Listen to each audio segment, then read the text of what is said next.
Bully World? We out here at the ABR show out here in Delaware. Got my man T-Bone all the way from the West Coast. What's good, big dog? Compton, California in the house, man. Your boy T-Bone out here representing Game Over Bullies, the Connection crew, as you know. And it was a good turnout here at the ABR show, the Delaware. Love the vibe, love the people. East Coast needed a show like this, and man, they came up and they performed. Great promotion. Got a chance to see a lot of good dogs out here, a lot of good people. The homies from Bully Pity as well. And what can I say, man? You know, I appreciate the love, and don't forget to give back to your community, because that's what we do over here. It ain't always about receiving; it's always about giving back too, man. Speaking of giving back, big dog, a lot of shows you've been throwing out stacks, man. What was the inspiration behind that?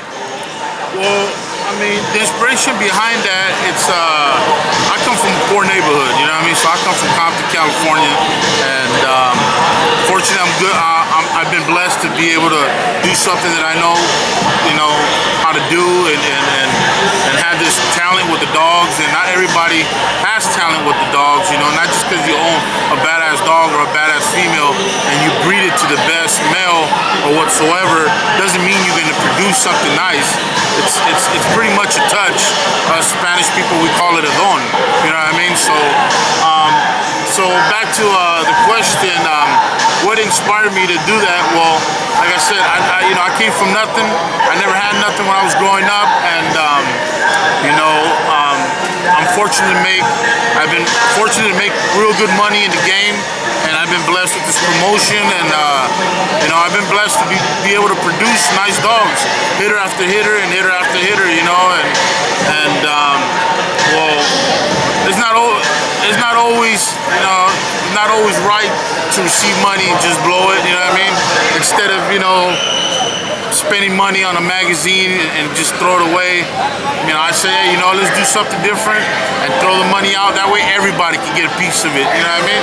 And that's what I did. So I threw the money out, and I gave an opportunity for somebody to own breeding to HashTag that maybe cannot afford it, you know?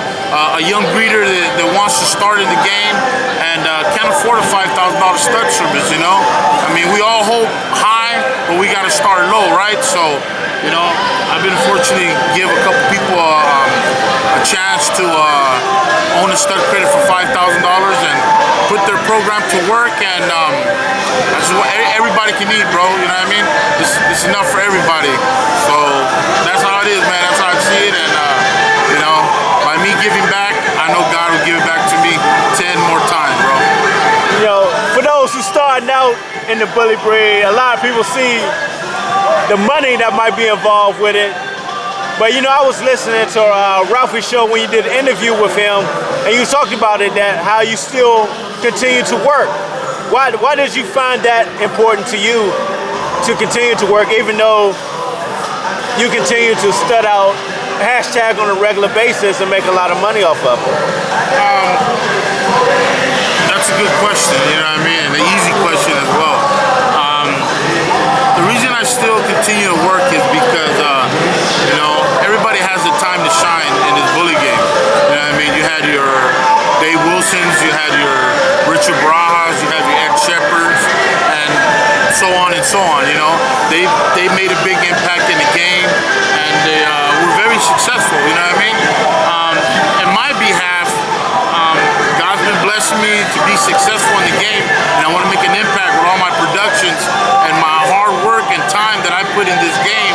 And I want people to know me, not just for the breeder that was greedy and made all the money. I want them to know me for Antonio Vera, aka T-Bone, you know, the guy that gave back to the community, and he just wasn't greedy about it, and just, you know, kept all his money and jewelry and all this shit. I don't really have jewelry, you know what I mean? But like I said, you know, I gave back to the community, and it doesn't really hurt me to give out, because that's not my money. That's the bully community's money. That's their money they give it to me. You know what I mean? So I give some back as well, because as you you or anybody else, you know what I mean, spend that big dollar on the stud service. It's not easy, you know what I mean? A lot of people work hard for it, and that's why I continue my job. And I got, you know, 401k, my insurance, and I got my health care and everything, because the day from here tomorrow or by the end of the year, you know, I might not be hot no more, and somebody else might carry that torch. And I respect the game, and I know that's the way it is. You know what I mean? So I want to take advantage of it where I can, but I'm still going to keep my job, because at the end of the day, I'm still going to get a paycheck for my job. That's such a great point that you just said, that one day you know you can be hot today and not tomorrow, that you still maintain the fact that you understand that being a part of the American bully breed. One of the studs that you sold was French Montana, correct? Yeah. What was the deciding factor in selling your boy French Montana at the time? Well, I always knew that I had the touch and I had the vision, and as I produced French Montana, I met that expectation in breeding a perfect bully.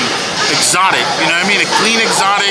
When I mean exotic clean, I mean you can still produce an exotic, but still keep it in the bully category that is still clean. He still holds the tail, he still can walk, but he still looks exotic.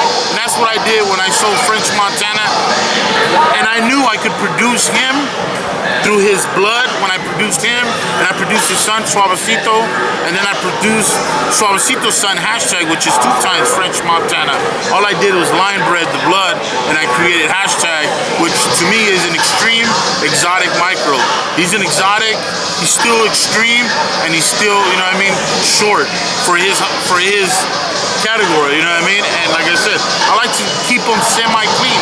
I mean, I don't judge dogs that don't have tails or nothing, because I see where the bully community is going already, and I guess it's fine to say it's okay, you know what I mean? But, you know, the reason I sold French Montana was because I knew I had a vision already that I could produce him and maybe something better. And same thing with HashTag. I want to produce something better than HashTag. And, you know, I'm not afraid to sell a nice dog because I know I have the touch to produce another one. You know, in other words, it's like I'm not afraid to go outside the box or go outside the circle. A lot of breeders fail because they stay inside their box. They stay inside their yard only. Once you stay inside your yard, it's, you know, it's like a new car every year, man. Every year a new body style comes out. It gets more hybrid. It uses less gas. Same thing like the dogs. They get smaller. They get shorter. They eat less. They shit less. You know what I mean? So the community involves, the bully involves, everything involves around you. You know what I mean? You just gotta accept it. You know what I mean? Don't be afraid to accept this new breed. You know, it's not a bad breed, but I'm not saying it's a good breed either. You know what I mean? But you can make the breed however you want to make it. You can breed a super exotic dog and throw it to a clean bully and have something in between. That's what French Montana was. That was my vision when I produced them, and that's what I got with them. You know what I mean? In your opinion, why do you think HashTag is so popular right now? I mean, I see the post. Yeah. His breeding, he's like he has his own job by himself, man, to be honest. Well, HashTag's a new breed, you know what I mean? His style is like, he's like French Montana, but what more snugged in nose. He's got the elbows, but he's still got a clean tail. His pedigree is laced up, you know what I mean? And, you know, anybody can own a dog, bro, you know what I mean? Anybody can be an owner of the baddest dog in the world. But that doesn't make you a breeder. That just makes you an owner of a badass dog. You know what I mean? It's really behind, whoever's behind that dog and promotes that dog, the face of that dog, what makes that dog. You know what I mean? And I think my promotion and the way I move my dog and the way I promote and the way I support everybody that supports me, and the name HashTag is trend. I trend it. You know what I mean? You can put HashTag in front of everything. You know what I mean? So, you know, I don't call it my blood because it's not my blood. To me, it's Gotti line. That's what it is. You know, I can say HashTag blood, but I'm not gonna say HashTag line because that's not what it is. It's already been followed by ancestors of dogs that's behind him with his guideline dogs, you know what I mean? But back to the question, what makes the dog so popular? I think what makes the dog so popular is, you know, promotion, bro.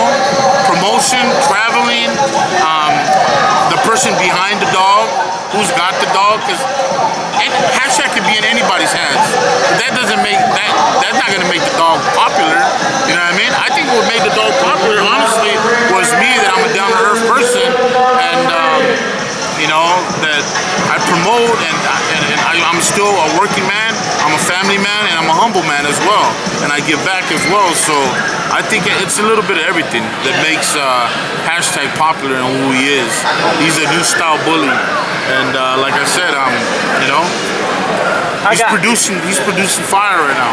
I gotta ask you, how close are you to the vision that you see for you as the ultimate American bully? Well, I'm far from it. I'm far from it right now. And the reason I say that is because I came close, but then something else comes out that I don't like in the dog, you know? So there's still a lot of work in process, and there's still a lot of work into creating that one dog, but I don't think nobody has that one dog. Nobody's ever had it. They've had almost a complete dog, but then it's been criticized because it doesn't have this, or it doesn't have that, or it doesn't have the tail, or, you know, the muzzle's too long, or he's a little leggy, he doesn't have the chest, he's a little long back, the color's not right, he's whatever, you know? So there's always gonna be a flaw in a dog that's gonna be criticized to let you know that you haven't created that perfect bully. So that's why I say I'm far from it, because I mean, I still haven't produced that one bully that makes me say wow, you know. And nowadays when I produce a litter, I don't get that wow no more, and it's real hard to get it, you know what I mean? But we're getting there, you know what? We're working hard, and we'll be there eventually, you know what I mean? I gotta ask you, man, because a lot of people always wonder the process of picking a pup in the litter. What is your process of picking a pup in the litter that you find the hitters? Well, to me, I always base myself off of body structure in the dog than the headpiece, because it's easy to get a headpiece on a dog. Believe me, there's a lot of ways you can go about getting a headpiece or a short muzzle on a dog. But getting that body, that rear, that front, that bone, that girth, that structure in a dog, that's not easy. You can get a dog with a nice headpiece, but that doesn't mean that the body's all there, you know what I mean? So to me, it's like when I pick, I try to pick a puppy, I try to pick based off of structure, and hopefully, you know, it's a short, compact dog, and go from there. And if he has a headpiece and a good muzzle to go with it, then that's just a bonus, you know what I mean? But other than that, I go based on body and structure on how I pick my puppies. Now, this is for the people of Bully Talk with Zeb Pits. They just wanted me to ask you this question. What's the tag that will make you come off a HashTag? Oh, man. You know what? Because you know, I heard you talk about on Ralphie show, just for people that don't know, the American Bully Show. I think you got an offer for $350. I got offered $300, and then the guy called me back and offered me $400,000. And you know, I'm known for selling dogs for real good money. I sold dogs in Japan for 100 G's, 80 G's. French Montana went for over 200,000. Yeah. Straight up. And I made more than that just off of puppies and semen that I stored. I made a lot of money, you know what I mean? I'm not trying to put dollars out there like that, but you know, I got offered $400,000 HashTag, and honestly, it's like, you know, like I said, I'm not there yet, but right now hashtag name is trending, and that whole hashtag thing, you know what I mean, is it's real popular, you know what I mean? And he has a lot of my blood that I produce that I'm very, very, very pleased in what I've evolved into this dog, you know?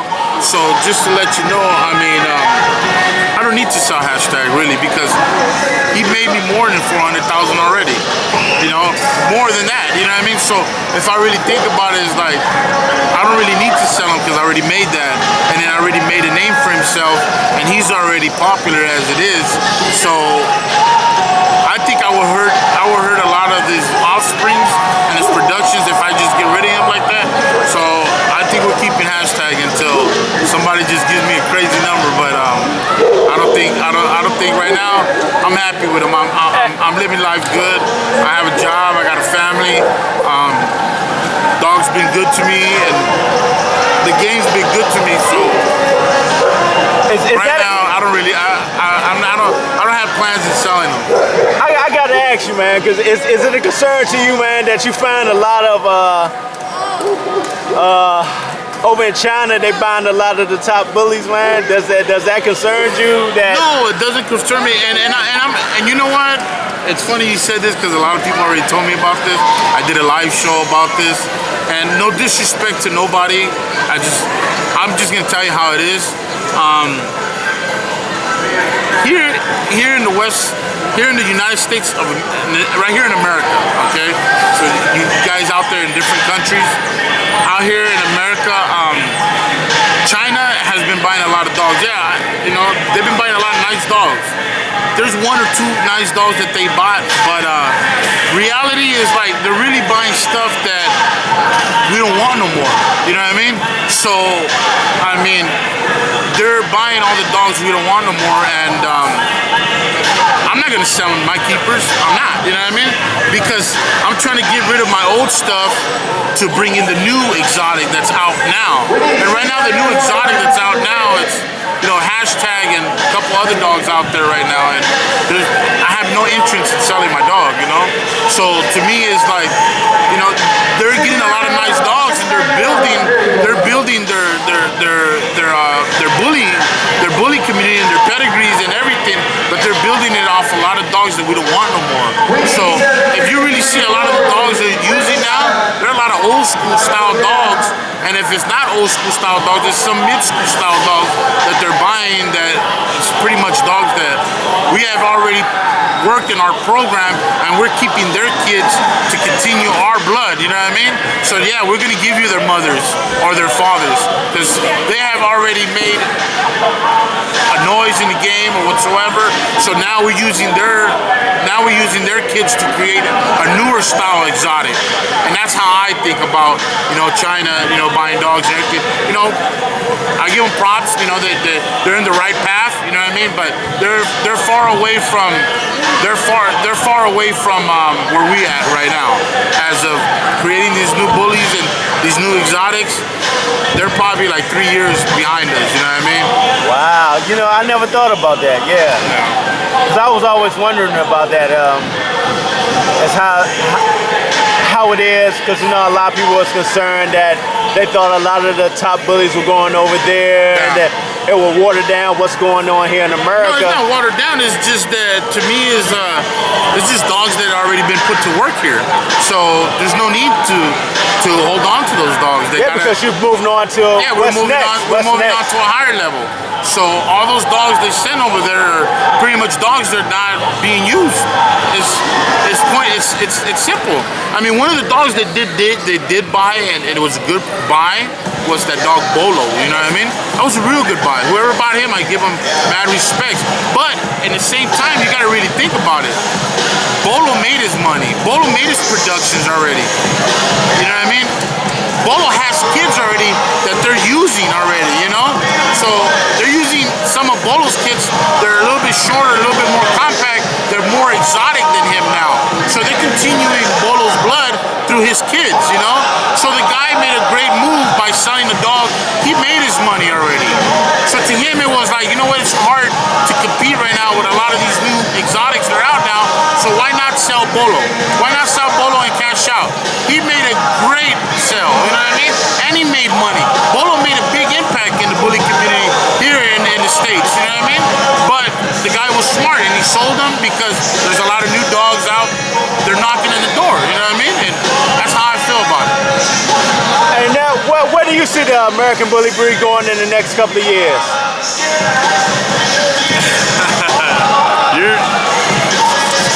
You want to be honest? Be honest. hybrid bulldog. That's what the bully community is. You know what I mean? The new exotic's a hybrid bulldog. That's my opinion. Hey, that's what I feel about it, and it is what it is. You know what I mean? I'm not saying it's nothing bad. You know what I mean? But that's the way I see it. It's just a hybrid bulldog, and step up your game, man. You know, that's pretty much what it is. Now people want colors. You know what I mean? Now they want the colors, and that's what's selling right now. A lot of people want colors, and to me, I go off of structure. I like a dog with structure. I always like a dog. I always like a solid black dog, because a solid black dog, when you take a picture of a solid black dog, you see more definition and more features in a dog's structure when you take pictures of a black dog compared to a white dog or a fawn dog. You don't see the cuts in the body. You know what I mean? That's just to let you guys know that. Oh, wow. Good point right there, right? Now, let me ask you, man, just for people that might be interested, man, what are your thoughts on the different registries out there right now? Well, right now my dog's registries are, I got IBKC, USBR, we're planning on doing ABR, and which other registries out there that support the style of dog that I do, which is an exotic. I don't breed pit bulls, so I leave it at that. That's what's up, man. Man, I really appreciate your time today, man. Coming on Bully Talk with Zeb Pits, coming all the way from Compton, California. CPT in the house. That's what's up, man. Connection, bro. That's what's up, man. All right, man. Appreciate it, man. Thank you, bro. All right. Ready, man? Yes.